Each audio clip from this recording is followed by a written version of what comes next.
People, hello, what's going on? I hope we're all doing well and actually living the dream I am aspiring to. This video, I'm just going to talk about springs, lowering springs versus coilovers. Now this is a debate amongst a whole bunch of people, and there's different scenarios and different pros and cons for both. There's different reasons why you'd pick one over the other and everything like that. But this video here is just almost like a beware before you buy, a BBYB.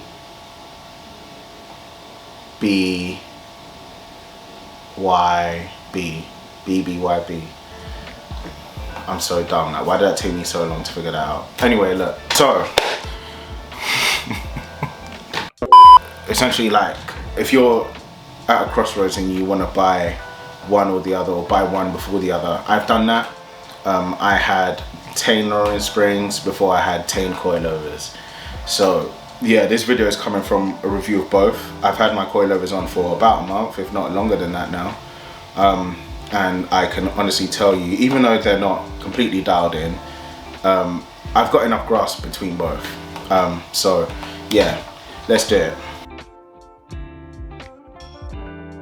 The shortest point, and I'm gonna say this now, springs are a better value for money product if what you're using is for the road. That's another thing I actually forgot to say. Let me rewind that back, right? My car's for the road. I've never tracked it or anything like that. So this car is actually just for the road, for now, right now. So with that being said, this is just from a road perspective. And I drive on a whole load of B roads. I do drive on motorways sometimes as and when it's needed, but it's mainly B roads where I live, Hertfordshire / Cambridgeshire, my commute. So yeah, that's that. But yeah, anyway, going back to value for money, springs are £150 for Tane springs, okay? So they're £150 and I paid £912 for my coilovers. Simple math, you can do it. But yeah, the impact that the springs had, I will say this though, the impact that the springs had wasn't as much as the impact that the coilovers had. So I do have to say that, okay? The impact that the coilovers had was vast, whereas the lowering springs was big. So it did have some impact for sure. And then I coupled that with a wheel alignment and new shocks, and it was great. So yeah, but that's what I would say on price. Now this is probably the most tricky one, and I need you to follow me. I'm gonna try and follow myself because I am all over the place right now, yeah? So anyway, with that being said, let's talk about comfort. Coilovers ease the harshness of a bump. So when I say that, when you go over a bump, there isn't any harshness within the steering wheel, there isn't any harshness within the chassis. It's kind of like oh, that's there by the way. But, when you go over a road, for example, I got the shock of my life the first time I drove my car fairly aggressively on some B roads that I know, and there are some dips that coilovers really make you feel like you're taking air. I've got to be honest. Also, my coilovers are not completely wound to the lowest. They're actually not too far low, and the rear is higher than the front. Not by much again, but enough to balance that out. So it's not even like my car's slammed. But genuinely speaking, coilovers, like, it makes the whole car one. That's what makes it perform better. That allows you to have more grip, and it allows you to feel more of the road. You know what your wheels are doing, front and rear. It's harmonious, it's great. The downside of that is the shock absorbers aren't really there for shock. Let me put it to you this way. I would say a normal shock absorber really does like have a lot more travel. Regardless of the softer settings you put coilovers on, by the way, it has more travel. I can say that for a fact, okay? Coilovers are really there for the performance. It's just there mainly for performance. And to give you a little bit of comfort whilst you're performing. I might be annoying a whole lot of people, or maybe like other people have contrasting opinions, but genuinely speaking, that's what I've picked up. So when I was traveling to work, there's a road and there's a bit of bumps in it, but then there's also like a little, it's like a dip, right? And before I had coilovers, I didn't think it was that vast. I'm traveling on this road at some speed, okay? And I thought, cool, I've got all of this grip. I'm going around that corner and that crest, it's nothing. I didn't even really pay attention to it. But when I got to it, it's like my car went, imagine this is the dip. What is that? Imagine this is the dip, right? And my car went, whoop, boo, out. And that's what it felt like in my seat. I actually went up in my seat and back down, and I was like, excuse me? So the next day when I traveled to work, I took it slower. I took it like 20 miles an hour slower, so it's noticeable. And it was still enough for me to go. And I thought, okay, all right, when I had shocks, good shocks, not old, not short, nothing like that, the wheels did the travel for me. Even with the lowering springs, I didn't really feel that, okay? So I've got to say, coilovers are comfy and they're good, especially the Tane one. Look, the Tane ones is what I'm talking from, okay? Can't say for all coilovers. Tane coilovers are very comfy and they're good at harshing out bumps. But in regards to springs do not harsh out bumps. Normal shocks and springs do not harsh out bumps. You will feel that hard. But where the advantage is that if you're going on a place where there's bumps and uneven roads, yeah, it just takes that for you. You're in your seat fine. It's to the point where I actually might need to look at new seats with harnesses to keep me in place, even though it's going to be on road. And this car won't forever be my daily. At some point it's going to be like my weekend car, or I'll keep it garage for a while whilst I have other projects. I'll never sell it. Joseph from OCU 2022. But no, honestly, it's like that is what I had to say on comfort. I hope you're following me. Get in the comments and at me if that doesn't make sense, but genuinely that's what I'm finding. Okay, now performance. It's a whitewash. It's a whitewash. Let me put it to you this way, yeah. I had lowering springs.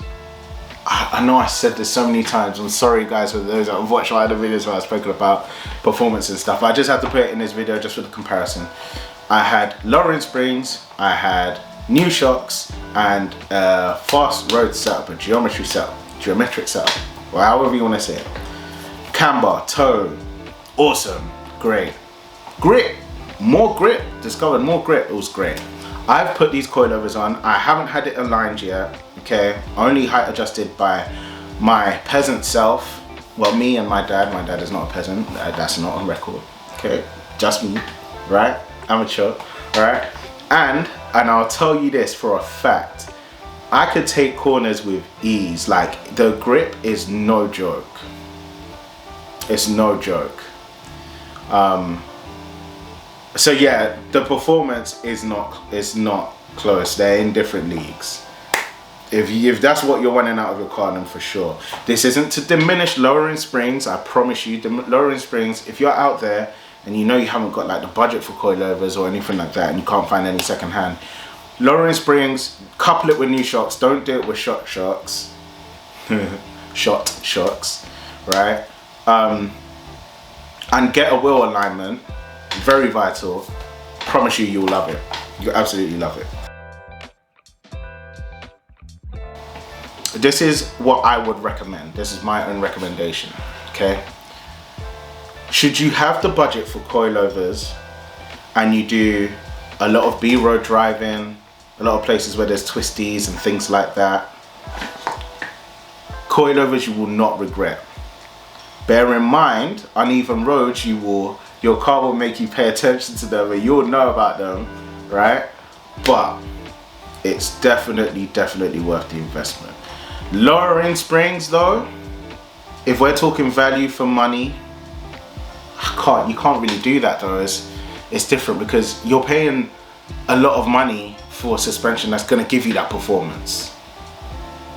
But whereas lowering springs is £150, £200 if you're going Ibex, I think. I can't remember, correct me if I'm wrong. Yeah. And that's also good performance too.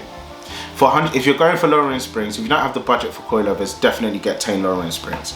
This isn't, who am I to, I shouldn't eat, I feel dumb for even saying this isn't an advertised video. This is just literally me sitting in my chair in front of my PC with a fan blowing on my back because I'm cold, telling you into my little camera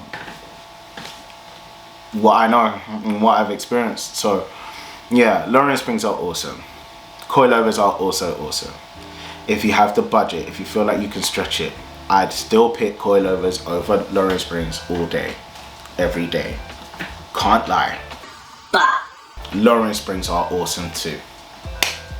So yeah, I feel like I haven't settled a damn thing, and you've been watching this recording for, geez, 14 minutes. So what do I know? Okay, look. Let me try this again. Let me try and articulate myself about the bullshit. Lowering springs are great when they're coupled with good shocks, camber bolts and alignment, awesome.